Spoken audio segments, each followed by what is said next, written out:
My liquid CPU cooler had leaked coolant fluid onto my motherboard and had shorted out some parts on the board.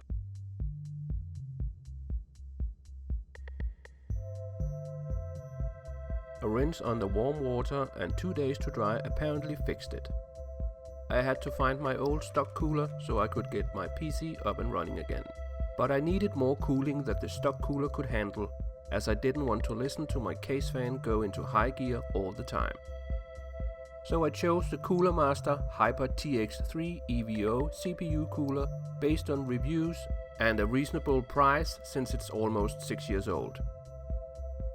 But my CPU is 6 years old too, so I thought they would go nicely together. First, I had to remove the old stock cooler. It works okay if you are not annoyed by fan noise. I had to remove the RAM, so I have a bit more space for my big fingers.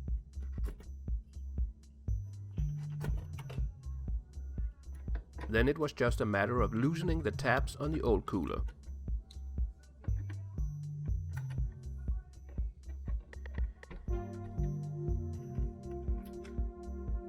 And lifting the tabs to make the legs release their grip on the board.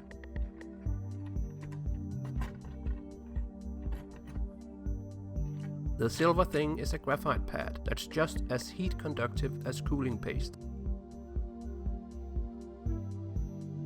I better remove this sticker. Past experiences tells me it's not good to leave it on. And put the graphite pad back. I accidentally perforated the middle, hence the little hole. Now just make sure the legs go into the right holes. Push down the tabs and make sure it sits firmly on the board. Now installing the fan to the fins, it just clicks right on. Connect the power and we're good to go.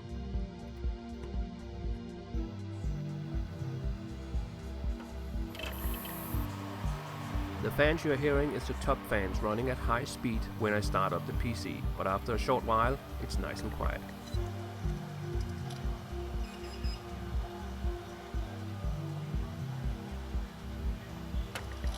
At full load, the CPU are kept cool at around 56 degrees Celsius. That's about 132 Fahrenheit.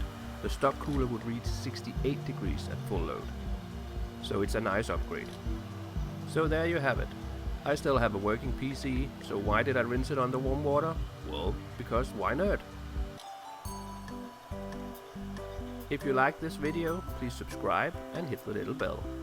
See you in the next video.